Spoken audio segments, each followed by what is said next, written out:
саламатсыздарбы урматтуу биздин мекендештер, бизди көрүп отурган мекендештер. Бүгүн бизде Супара каналыбызда, Супара студиябызда конокто Анталиядабыз. Анталияда эс алып жүргөн, Америкада иштеп, жашап, ошол жакта окууну бүтүргөн юрист кызыбыз Анталияда эс алганы келип калыптыр. Биз анын бош убактысынан пайдаланып, мекендештер үчүн ошо Америкага баруу жолдору, шарттары тууралуу бир аз маек куралы дедик. Анда эмесе мен сөзүмдү башында ушул Курманжан Токтоболотова юрист кызыбыз менен өзүнүн мындай мекендештер үчүн берүүчү кеңештерин, багыттарын угуп көрөлү. Чоң рахмат. Супара каналына мени чакырып, маек иш катары чакырганыңыздарга абдан кубанычтамын. Мен өзүм болсо атым Курманжан, Кыргызстандын жараны мекендешпиз. Бирок ушул көп жылдан, акыркы 13 жыл, 12 жыл, 11 жарым 12 жылдан бери Америка Кошмо Штатында, Калифорния штатында жашайм. Ошол жакта билим алып, эмгектенип жүрөбүз. Анан ошол ушундай бир Алла Тааланын буйругу менен Анталияга келип калдык. Ошентип бияктагы дагы миграцияны байкап, анткени Америкада, Кыргызстанда юридикалык академияда билим алгам.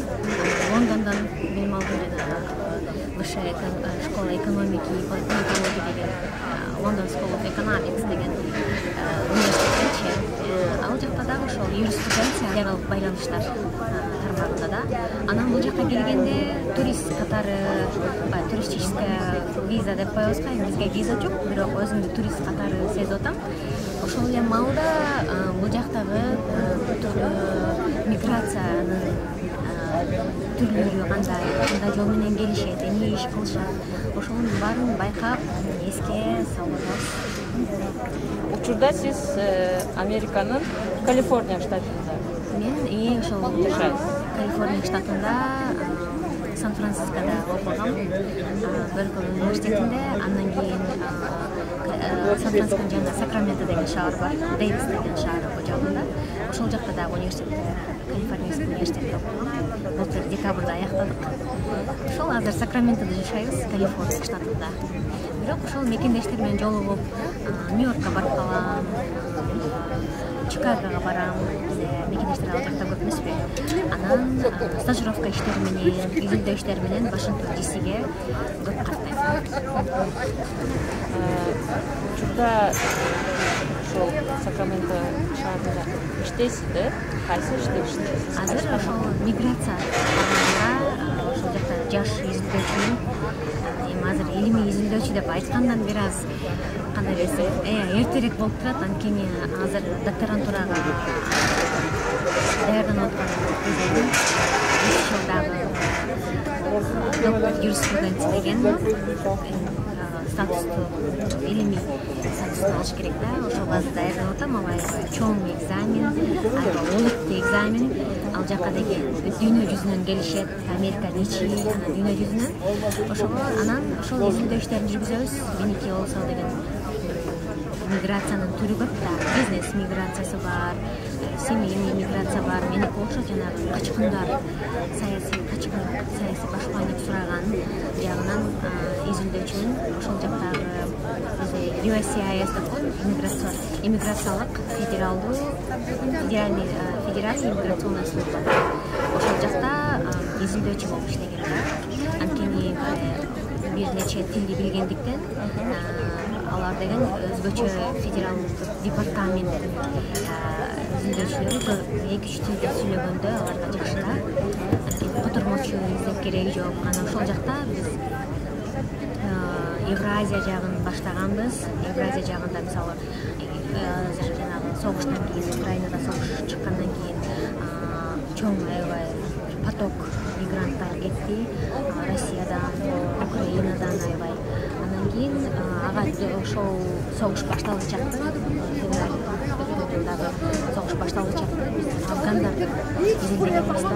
Анткени эң сириялыктар менен афгандар көп сандыкта башпаандык сураган боюнча Америкадачы. Анан жанагы Американын өкмөтү биякта эмеден Афганистандан чыгып кетишпедиби? Ошондо аябай миграция жагынан кризис түшкенди да. Ошондо ошолорду изилдедик, ошолорго жардам бердик.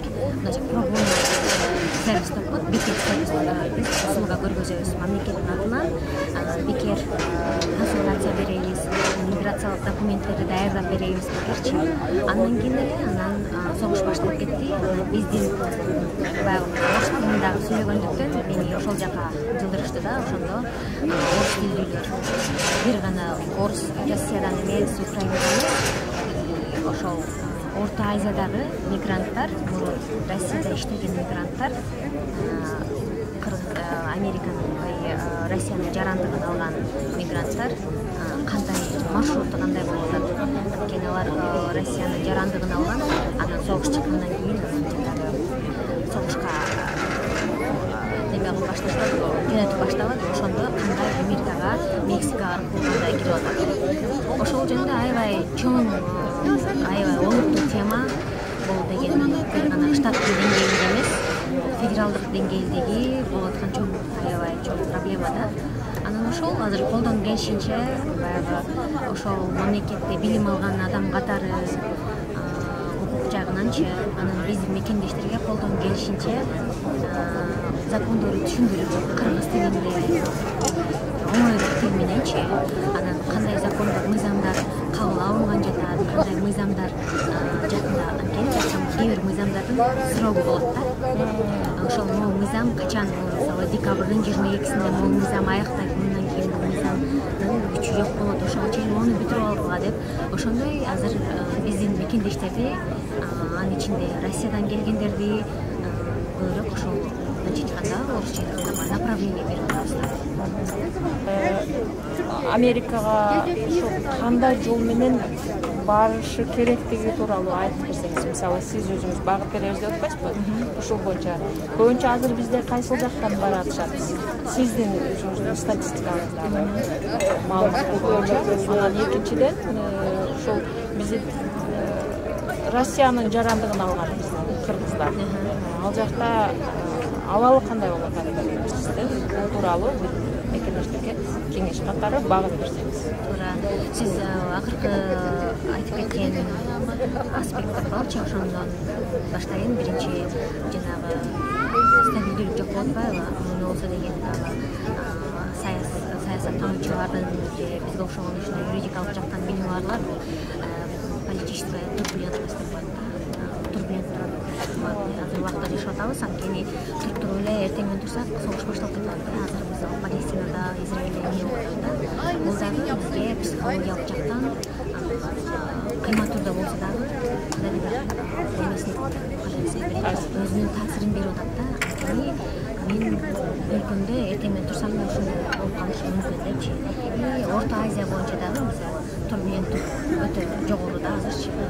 Саясий турбуленттүүлүк өтө жогору. Эми экономика жагын айтпай эле коелу, ал жак баардык жакта турбуленттүүлүк болуп атат да. Анан ошон үчүн муну эмнеге басым жазып аткандын себеби адамдар качан ошол политический, ошо саясий турбуленттүүлүктү сезип баштаганда өзүнө адам затынын өзүнүн натурасында өзүнө окшош коопсуз жерди издеп баштайт да. Коопсуз жер дегенде баягы бир аз болсо дагы адам укугу, адамдын иштегени корголгон, адамдын укугу корголгон жер, өзүнүн жашоосуна стабил, бир аз болсо да стабилдүүрөөк акча таап, үй бүлөсүн бага турган жерди издеп баштайт да. Эми азыр болсо баягы Американы деле 100% аябай туруктуу мамлекет деп айта албайм, бирок ичиндеги адамдарга, мигранттарга азырынча турбуленттүүлүк бар да, мындай стабилдүүлүк бар да. Ошон үчүн биздикилерге айтып кетерим, мисалы Россиядан барабы же үнүнүн кайсы бурчунан барбасын. Биздикилер, биздин мекендештер көбүнчөсү Казакстан биринчи Россиянын жарандыгын алышкан, анан Казакстандын жарандыгын алышкан. Ошондойлор бар да. Анан келгенде эмне дейсиң? Бизде мыйзамдар Америкада өзгөчө мен мисалы иммиграциялык мыйзамдарды көбүрөөк айтып өтөйүн. Өтө мындай десем, оверлаппинг деп коет. Бир мыйзамдын үстүнөн бири мындай иштей берет да.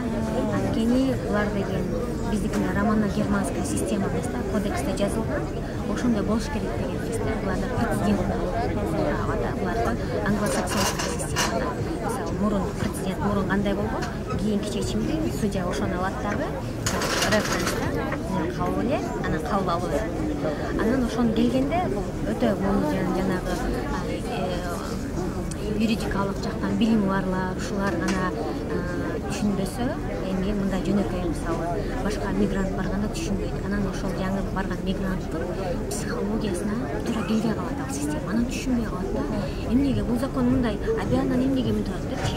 Мисалы бир пример айтып өтөйүн.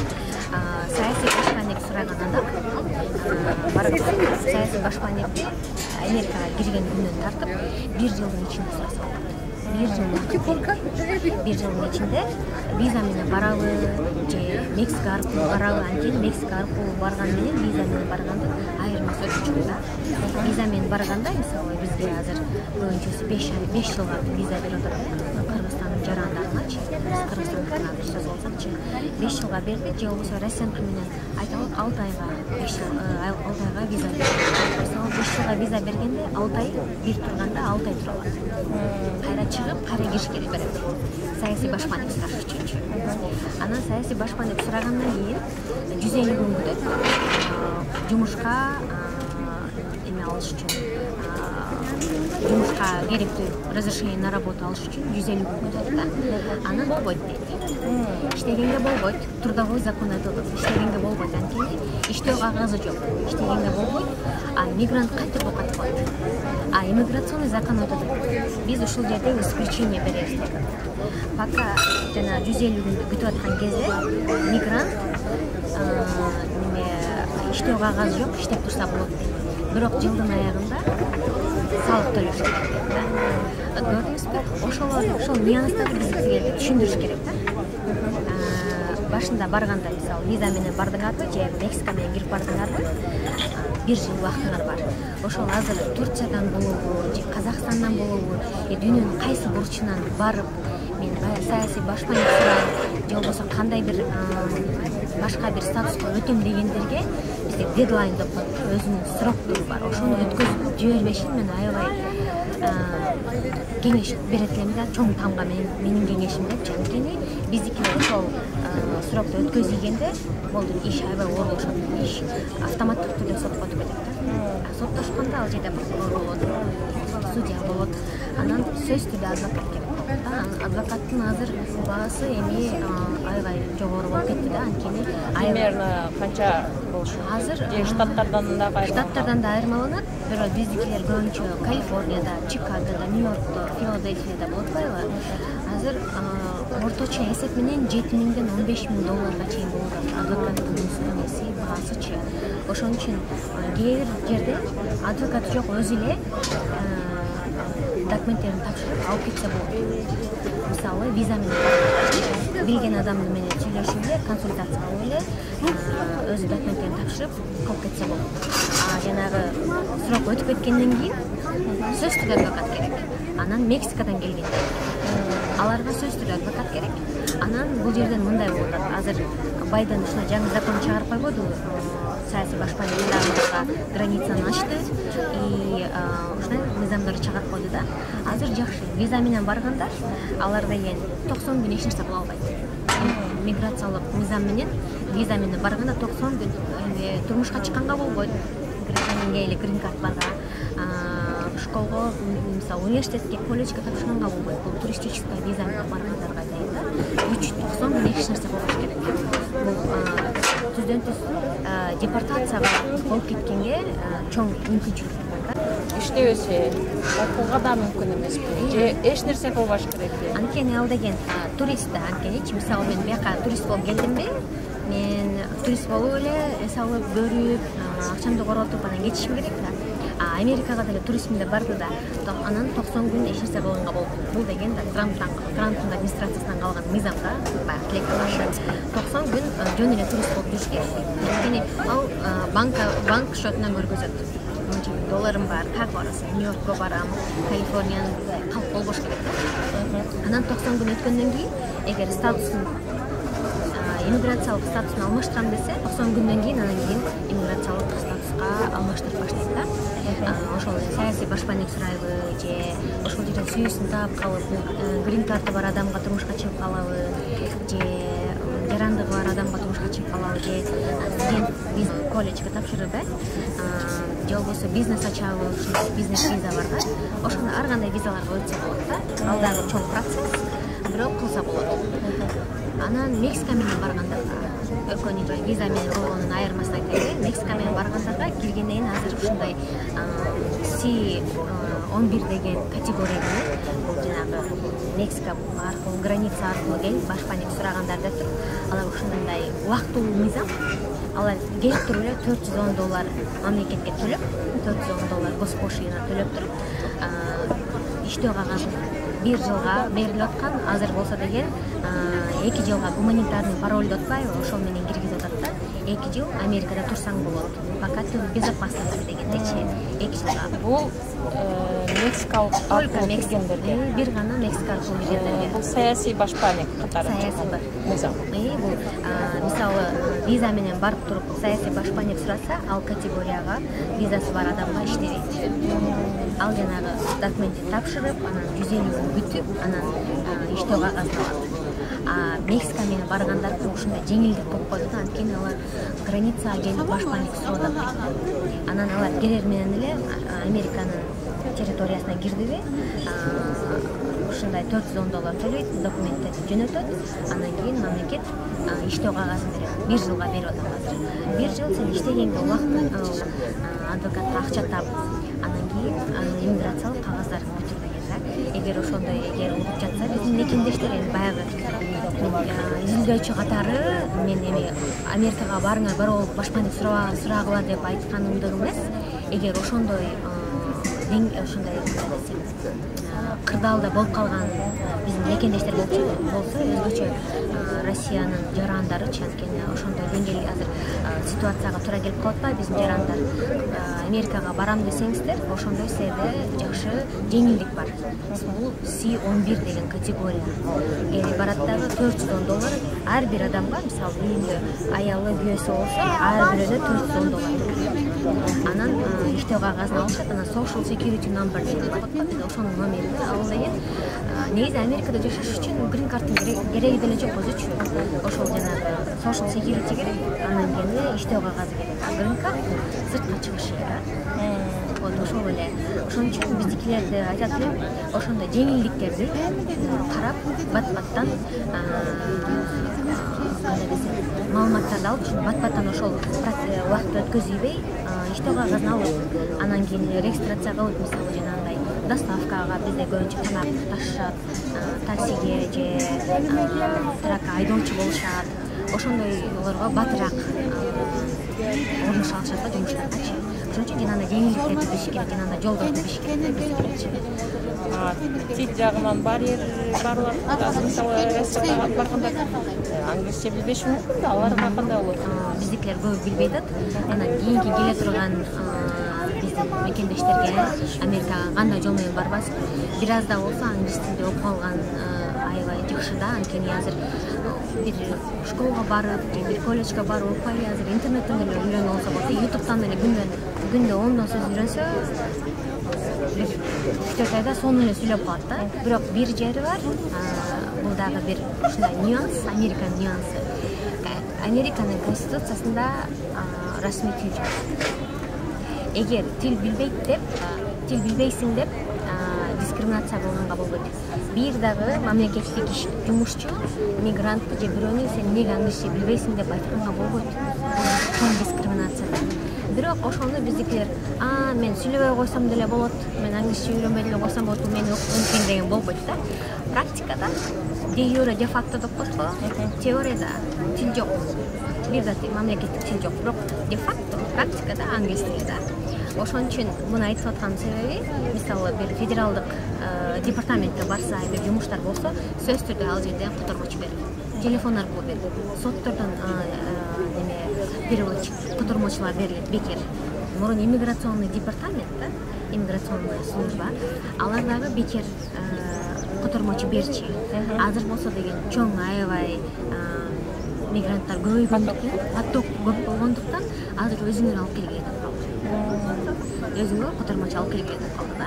А так мисалы больницага барганда жана медицинская страховка ошол болгондо кагаздарды сурайт, кайсы тилде сүйлөйсүңөр деп.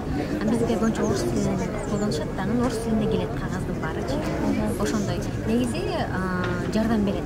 Тил билбейсиң деп бирөө дагы айтканга болот. Эгер силер мекендештер, Америкада окуп жаткан менин мекендештерим, эгер силер ошентип бирөө дискриминация кылган болсо, силер жөн эле кандай десем, ызычу эмес, кандай десем, айтсаңар болот да. Мен пока билбейм. Кимге кайрылат мисалы ушундай? Ошондой да, мисалы ошол жерде менеджерлер болот. Ошол департаменттен или бир службага барсачы, ачки. Мен англисче билбейм, мен иммигрантмын. Мен үйрөнүп атам. Бирок монча айтканга болбойт деп. Анткени бул дискриминация, бул болбойт. Ошол эле сен аялсың да, сен муну кылганга болбойт. Же сен эркексиң да, сен муну кылганга болбойт деп жана гендерный равенство дегендей эле тилде эле ошондой. Ошон үчүн биздикилер баягы Россиядагы орусча билбейсиң сен тур деген андай түшүнүк. Ошол жагынан бирок аны баягы жакшы жагына колдонуш керек. Анан мен котормочу мага бериши керек, мен сүйлөгөнгө милдеттүү эмесмин деген болбойт да. Мисалы мендей бирөө ушу Анталиядан барды дейин же Россиядан барды дейин баргысы келе атат. Мисалы ушундайда кандай кеңеш берет элеңиз? Мен биринчиден баягы саясий башпаник жагынан жүзүндө жүргүзгөн адам катары эми айтар элем, и ошол эле мезгилде Кыргыз Республикасынын жараны катары саясий башпаник негизи эгер болсо сурабаган жакшы да, анткени негизи эл аралык деңгээлде биздин мамлекеттин деңгээли түшөт да, ушундай чоң бир общий картинаны алып келгендечи. Бирок эгер адам чындап эле коопсуз жерде жашап атса, ушундай кыйынчылык болуп атса, өмүрүнө, ден соолугуна, үй бүлөсүнө коркунуч алып келип атса, анда сөз түрдө да саясий башпаник сураганга туура келет да, сөз түрдө. Анткени үй бүлөнүн коопсуздугу, өзүнүн коопсуздугу, өзүнүн физикалык жактан, психологиялык жактан коопсуздугу эң биринчи орунда турушу керек да. Болбосо жөн эле барып алып, жөн эле саясий башпаник жөнүндө сурап коеюн да деген болбойт ал. Негизи ал деген уголовный нерсе да, Америкадачы. Анан негизи колдонуп билсе, мен айтар элем ушул бизнес жагынан жанагы бизнес виза бар э. Бизде мисалы пример катары кичинекей бир ресторан ачты. Орто Азиянын тамагы, болбосо бир франшиза мисалы бул жактан ачты, бияктан сүйлөшүп кетип кофейнянын франшизасын. Ошондой ачып, анан иштеткен адам, мисалы кофени жасаган адам, ал мисалы Америкада андай жок, аны жасаган адам жакшы ушундай адам. Бул мындай обобщенный пример да. Ошондойго барса болот да, өтө чоң инвестиция, Американын экономикасына инвестиция болот да, өндүрүш бир нерсе ачсачы. Анан экинчиден окуу жагынан азыр Америка кыргыз жарандарынан боюнча магистратурага аябай виза берет. Азыр деле барып окуй берсеңиз болот да. Мисалы тил, сиздин тилиңиз академик болуп керек жок. Бирок сүйлөшүңүз керек. Антпесе тилди таптап түшүнбөсөң сен барып магистратура кантип окуйсуң дейт да. Бирок эгер сиздин тилиңиз ошол деңгээлге магистратурада сабактарды алганга жетпей атса, өздөрү класстан алынала. 6 ай муну окуйсуң, 8 немеңизге жараша болот, тилиңизгечи. Английский класстарды алып туруп, анан экзамен тапшырасың. Хорошо, сен азыр английский жакшы болуп калыптыр деп, анан сизге жана магистратура сабактар берип атат. Ошол демек алдан башында ушул нерсени адамдын тил деңгээли кайсы жерге жеткенин тактап алгандан кийин ошого карап иш кылат. Андан кийин сабактарды берип баштайт. Анткени тилди жакшы түшүнбөгөн адамга киргизип койсо экзаменден кулайт, акчасы кетет, убактысы кетет да. Ошон үчүн булар америкалыктар мындай да, негизи ичинде иммигрант же сырттан келген эл аралык студентпи, международный студент деп коесуздар, алар келгенде тилге аябай көңүл бөлүшөт да булар. Тилди өздөрү ушунчалык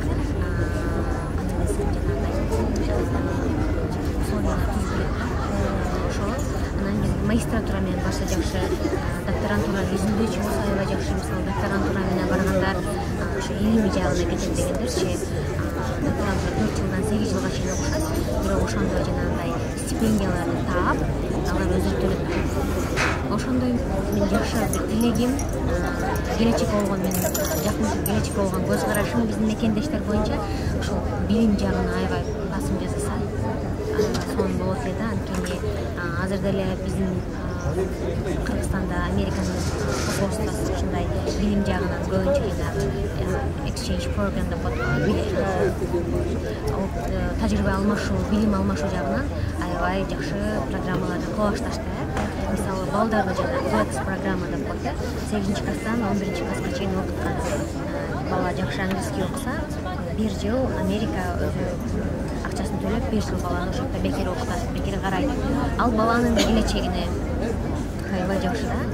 Ошондой программаларга биздин жаш ата-энелерге баарына же болбосо өзү барам десе, ошол магистратураны карасын, балдарга болсо деген жанагындай программаларды карасын.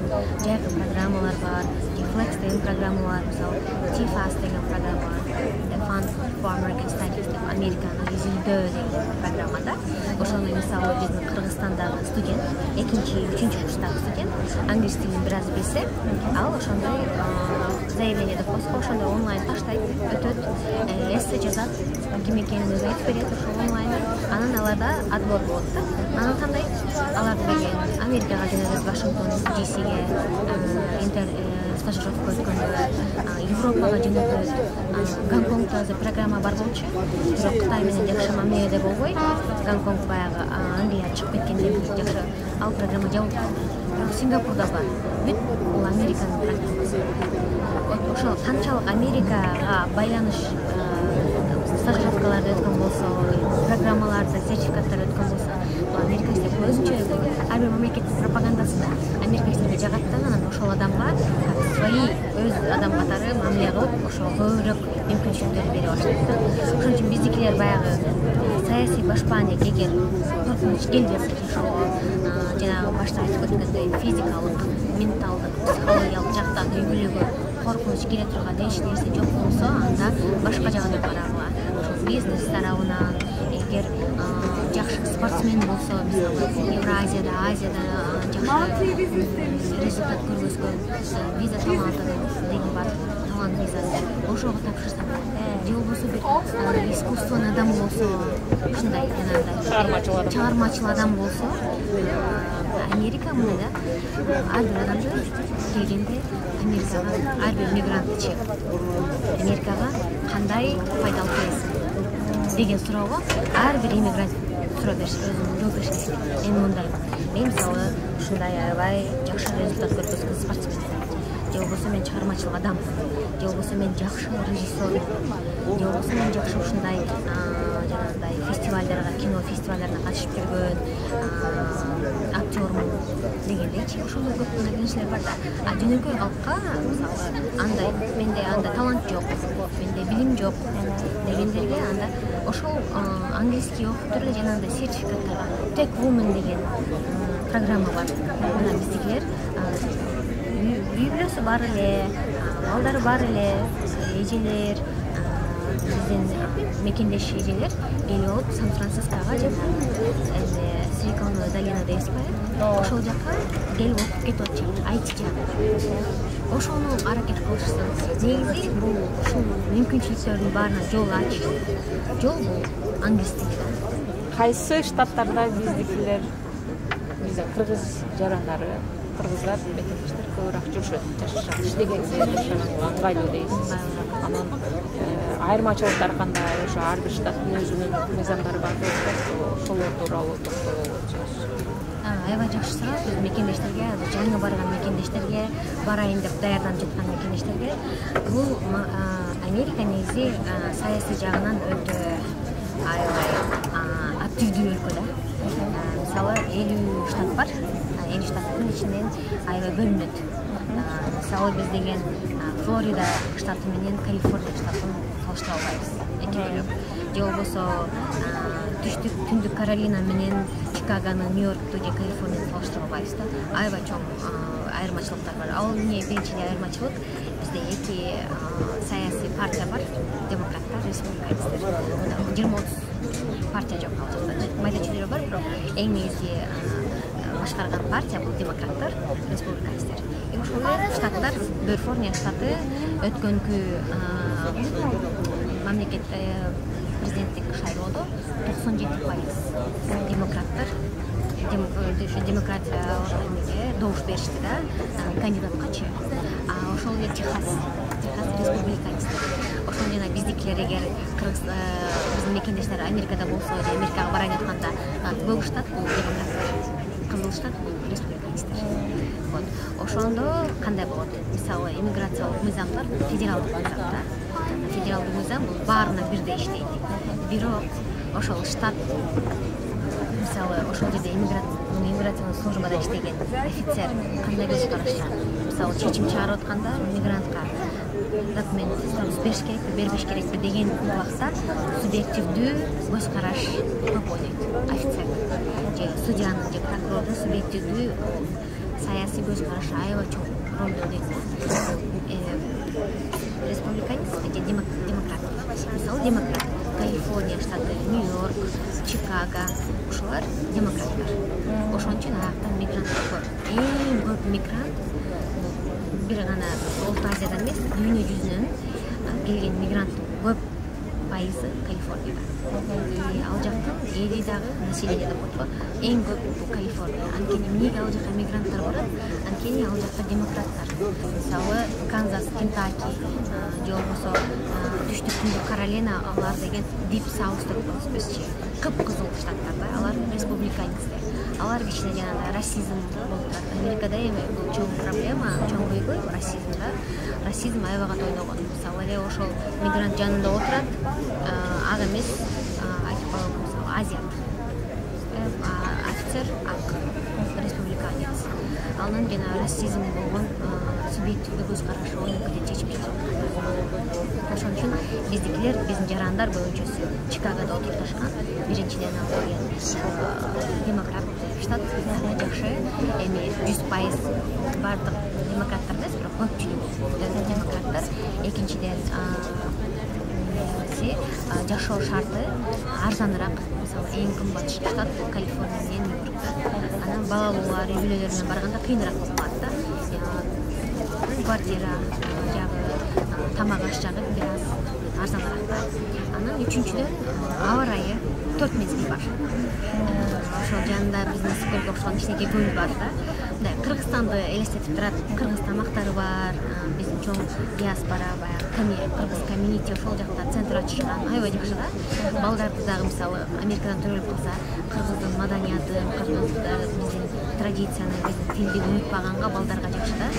Калифорния бай штат болгондуктан, эң бай штат Калифорния менен Нью-Йорк бай штат болгондуктан, ал студенттерге көбүрөөк стипендия, көбүрөөк билим жагында мүмкүнчүлүктөр аябай берет. Бирок бир жери бар, аябай кымбат штатта. Анан Нью-Йоркто бар. Бизде Нью-Йоркто аябай жакшы, биздин мурунтан жашап калган биздин мекендештер бар, бири-бирине жардам беришет. Ошол жакта мен Бириккен Улуттар уюмунда стажировкада өтүп калганда биздин кыргыздарга, мекендештерге жолугуп аябай сонун бир атмосфераны сезгем да. Анан Техаста бар. Техаска көчүп бараткандар себеби ал жакта налог жок. Бир налогдун бир түрү жок да. Андан кийин ал жакта үй сатып алганга арзаныраак.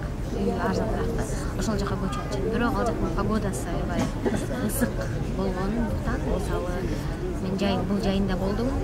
140 Фаренгейт деп. Ошондо бизде боюнча 45 градус ысык да. Кургак ысык да. Ошондой да, ошондой жактары бар. Бирөөнүн минусу бар, бирөөнүн плюсу бар. Мисалы Калифорния аябай кымбат, бирок погодасы мындай Анталияныкындай ушунчалык жагымдуу. Кыш жок. Бирок 2 саат айдаса эле тоодо кыш муз тебишет да. Бирок ошол комфорт үчүн акча көбүрөөк төлөш керек.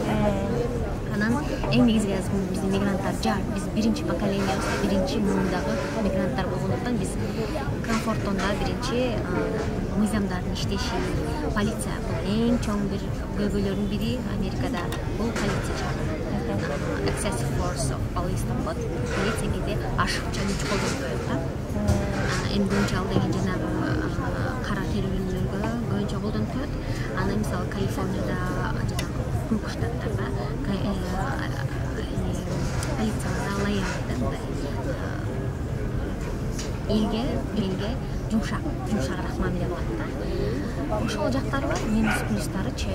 Анан көк штаттардын арасынан мисалы Калифорния, Чикаго, ушундай бир штаттар иммиграционный полиция бар да. Мисалы иммиграционный полиция келип иммигранттын обыскка турган болсо, депортацияга бере турган болсо, ошол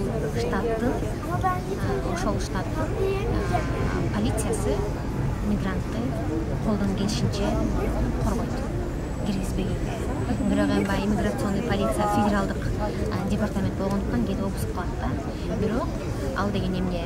Биздин жашап жаткан штаттагы мигрантка ашыкча күч колдонулбасын, ашыкча баягы мамлекеттин колу иммигрантты кандай десем кыспасын деген мааниде ушундай закондор бар.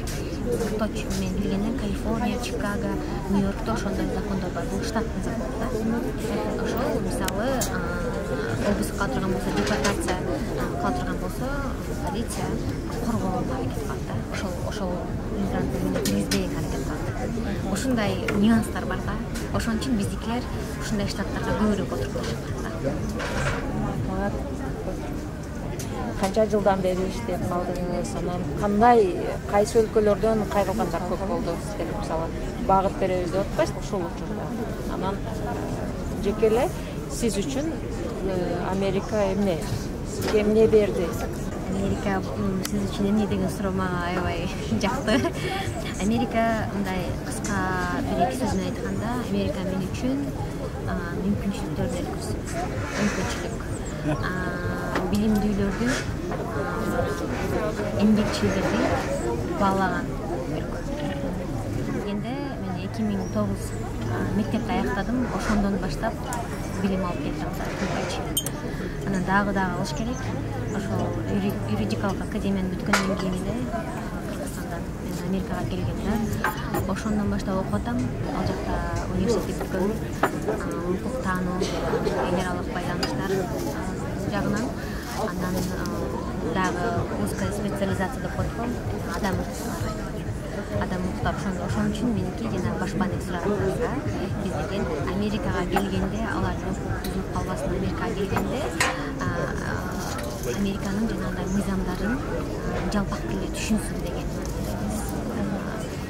жүргүзгөнбүз да. Анан ошол 2019-жылдан баштап менин официалдуу расмий түрдө карьерам десем башталган.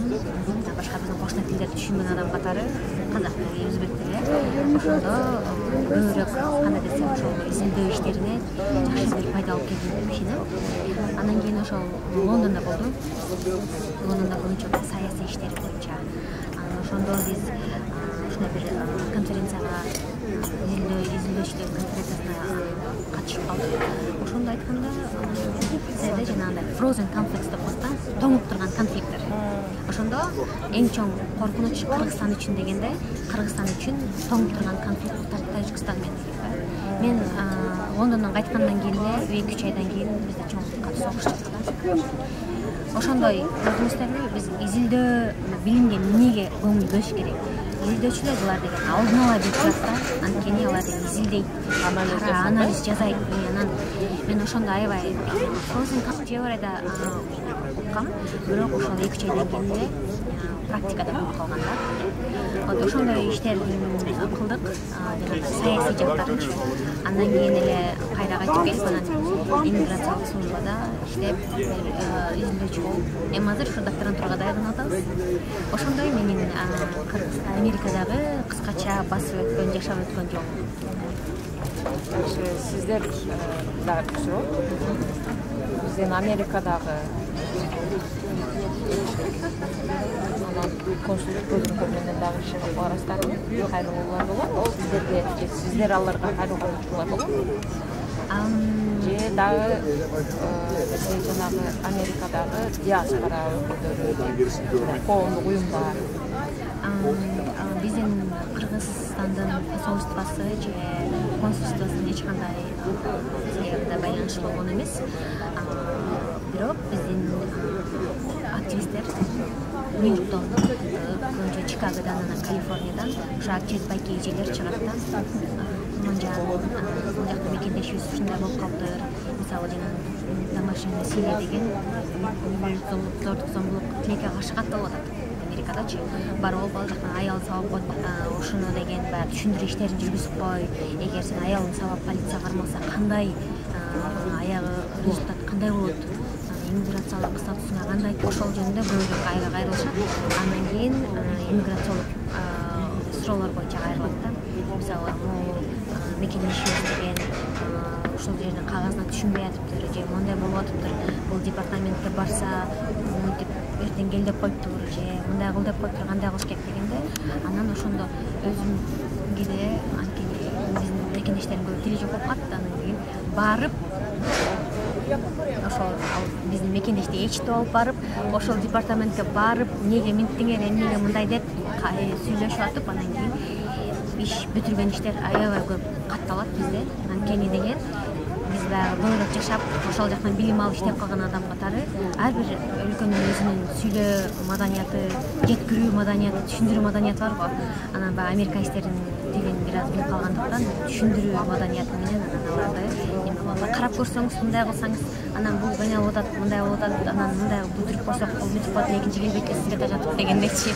Баягы мындай айтканда, орусча айтканда деловой стиль общения, да? Деловой стиль общения. Ошон үчүн биздикилерге дагы ошол жөнүндө дагы убакыт болсо, көбүрөөк болсо, мындай кандай десем, түшүндүрүү иштерин жүргүзгүм келет да. Американецтер менен кандай сүйлөшүш керек?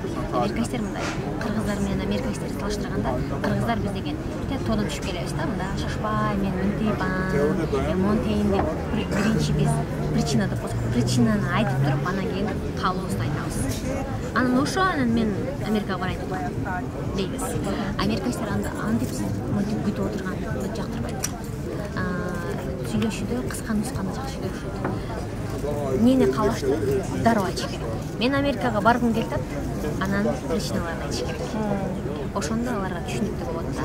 А биздикилер стиль общения башкача. Биз биринчи шашпай, баардык жагын айтып келип, анан Америкага барайын деп аткам. Же болбосо муну кылайын деп аткам. Кыргызча стиль, американча стиль, да? Анан биздикилерге айткам.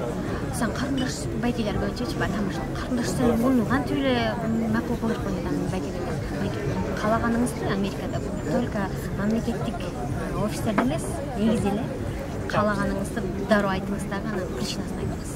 Анткени алардын маданияты ошондой. Ошол сиздин сурооңузга кайра кайтсак, көбүнчө ошол биздин активист эжелер, байкелер көп чыгат телефондо.